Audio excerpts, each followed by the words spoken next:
আমাদের চ্যানেলে তোমাদের সবাইকে স্বাগত জানিয়ে আমি দীপা আবারও চলে আসলাম নতুন একটা ব্লগের সাথে।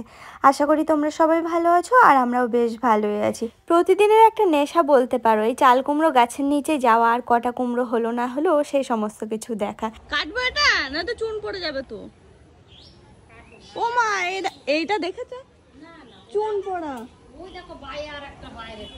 ওইটা ওইটার কথাই তো আমি বলছি, ওটাতে লোকটা পেরে নিয়ে যাবে। ওই হ্যাঁ এই দেখো এখানে একটা, এটা কেউ দেখতে পাচ্ছে না মনে হয়। এটা ছোট এটা দেখতে পাবে না। এইটা দেখতে পাচ্ছ? এখন দেখছো এই যে চুন পড়া এটা, তাহলে এইটা পারি। এই দেখো একটা, হ্যাঁ দেখো গাছের কোথায় কি কুমড়ো আছে না আছে সেই সমস্ত কিছু দেখবো বলে কিন্তু আসলে এই প্রাচীরে ওঠা। আর জানো তো কালকে মা একজনকে কুমড়ো দেবে বলে কুমড়ো খুঁজেই পেলো না, আর আজকে দেখেছো কতগুলো কুমড়ো তোমাদের দেখালাম, অনেক কুমড়ো হয়ে রয়েছে গাছে, আর মা কালকে খুঁজেই পায়নি। কেন বলো তো, আমি কালকে যাইনি। তো চলো কুমড়ো পেরে কুমড়ো কুড়ে আমি আবার এই যে মাছ কাটতে আসলাম। আর ইলিশ মাছ আসলে আমি মাকে বলেছি আমিই কাটবো, আমার খুব ভালো লাগে ইলিশ মাছ কাটতে। কেন বলো তো, যে ছাই লাগে না, তারপরে সেরকম কোনো ঝামেলাও নেই। এই মাছটা কাটা কি সুন্দর কেটে একদম পিচ পিচ করে নিই, হেবি সুন্দর লাগে আমার, কেন জানি না ইলিশ মাছটা কাটতে খুব ভালো লাগে। তারপরে একটা ফোন আসলো, ট্রেনে একজন আসছেন কিছু ডকুমেন্ট নিয়ে, তো সেই সমস্ত কিছু নেওয়ার জন্য আর কি চলে আসলাম আমি প্ল্যাটফর্মের কাছে। এখনই আমি ট্রেন ঢুকলে বেরিয়ে যাবো।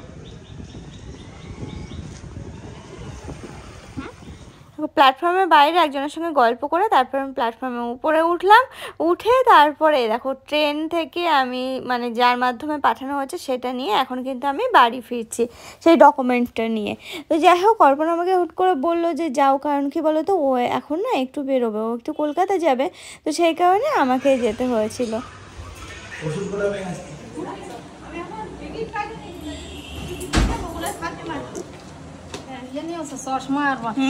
ফোন নিয়েছি, জলের বোতল নিয়েছি।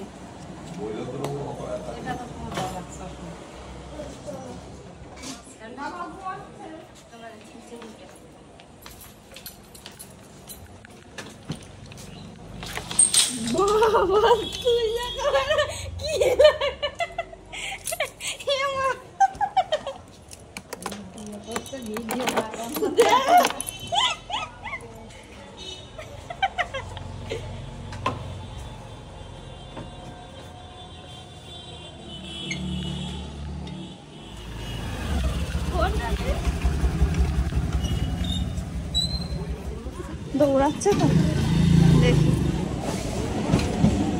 আজকের বিকালের আমার আর মায়ের ডেস্টিনেশন হলো বগুলা। আমাদের মাঝদা স্টেশন থেকে মাত্র 2টো স্টেশন আগে হচ্ছে বগুলা। তাহলে গিয়ে দেখে দেখে বলে যেতে হবে। হ্যাঁ সেটাই না, আমি যে হবে কিনা সেটা একটু 10-12 বছর বাচ্চা হবে, 10-12 বছর, এগুলো তো লং করবে না, শর্ট।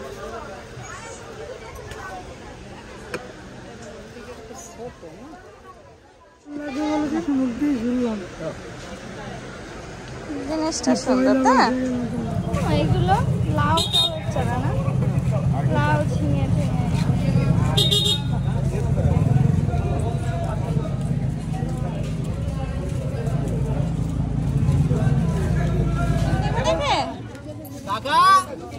এরকম দেখে দেখে বড় বড় দেখে বড় বড় মোটা মোটা 515 দাম কম দাম কম দাম কম দেখলাম ওই 500 করে 15 টাকা না 500 করে 15 টাকা আগে দেখলাম তো আমি পিছনে নেব যাও দেখলাম 515 টাকা ছোট দাও না ওই 500 করে 15 আমাদের উল্টো ব্যাপার। ব্যাপার না সবাই সবাই কচিটা নেই, আমরা মোটাটা নিচ্ছি। হয়ে গেছে 500। তোমরা হয়তো দেখে অবাক হবে দীপা কোথায় আসলো, একটু আগে জামা দেখছিল, তারপরে আবার সবজি হাটে। আসলে বগুলাতে সপ্তাহে দুটো দিন হাট হয়। তো আমরা এসেছি অ্যাকচুয়ালি পূজার যে সমস্ত বাজার ঘাট আছে না, টুকটুক টুকটুক করে সারছি, তো সেগুলো আর কি দেখার জন্য। তো ওই দু একটা জিনিস নিলাম, নেওয়ার পরে তারপরে সবজি হাটের মধ্যে আসলাম। আর জানো মা মানে শাশুড়ি মা এরা আগে নাকি এই সবজি হাটে মাঝে মাঝেই আসতো, তো সেই জন্যই আর কি সেই নেশাটা রয়েই গেছে। দেখো বাড়ির কাছে যে সবজি হাট রয়েছে বা কিছু, সেখানে না আমাদের যেতে লজ্জা লাগে। আমাদের বলতে আমি তো না, মানে মা সেটাই বলে, কিন্তু দূরের থেকে নিলে না সেই লজ্জাটা লাগে না, আর সবজি নিতে খুব ভালো লাগে। আর এখানে প্রচুর রকমের সবজি আর প্রচুর দোকান বসে, প্রচুর, অনেক বড় জায়গা নিয়ে একটা পুরো মাঠের মধ্যে সবজি। এত সবজি দেখলেই যেন কেমন অবাক লাগে জানো তো। আর আমাদের গ্রামের দিকে, তার মানে তো তোমরা বুঝতেই পারছো কতটা ফ্রেশ জিনিস পাওয়া যায়, আর সেগুলো যদি নিজে হাতে করে নেওয়া যায় কত মজা লাগে না বলো। তো সেই জন্যই আর কি আমি আর মা চলে গেছিলাম ওখানে। ওখান থেকে বেশ কিছু সবজি কিনে, এই দেখো ট্রেন কিন্তু আমাদের চলে এলো, এক্ষুনি আমরা মাঝদিয়ায় পৌঁছেও যাব, যেহেতু দুটো স্টেশন তো তো সেই জন্য। তো ট্রেনে যেটুকু ভিড় ছিল বগুলাতে মোটামুটি খালি হয়ে যায় সন্ধ্যার পর থেকে। তো দেখো আমি আর মা ট্রেনে তো উঠে পড়লাম, এবার একটা সিট নেওয়ার পালা, তাও আবার জানলা ধারে। আজকে না সাংঘাতিক গরম, আর এই দেখো দেখতেই পাচ্ছ বাজারঘাট করেছি, তারপরে যে শশা নেওয়া হয়েছে, আর সেই শশাটা ধুয়ে আমি একটা আর মা একটা খাওয়া শুরু করলাম। মনে হচ্ছিল যে কিছু একটা খাই, কিছু একটা খাই, তো শশা সেটাই নিয়ে নিলাম।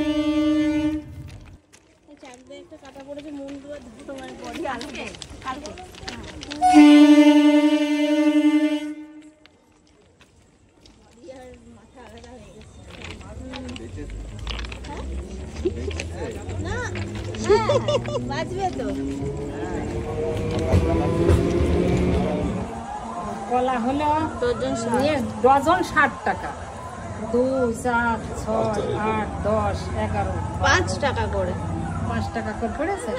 আমাদের সাথে নিয়ে যাই 2, 4 না উচ্ছে 500 নিয়েছি, 15 টাকা। এখানে যা 250 কিনলাম 20 টাকা। কাকা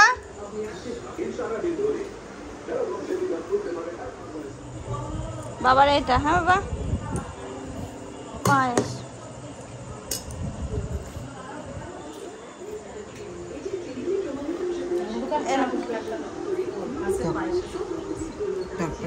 এইগুলো তো চামচ দিয়ে খেতে পারবে না। সেই বিকালবেলা গেছি, আর এই এখন অনেক সবজি কিনেছি, দেখালাম তো তোমাদের, অনেক অনেক ঘোরা হলো, অনেক হাঁটা হলো আজকে।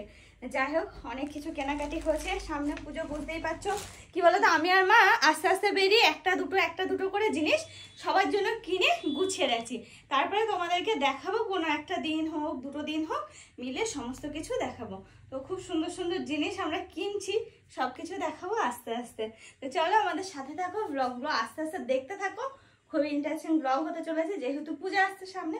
তো আমার হাতে পুরো এঠো বলতে প্রসাদ ভাগ করলাম সেই অবস্থায়।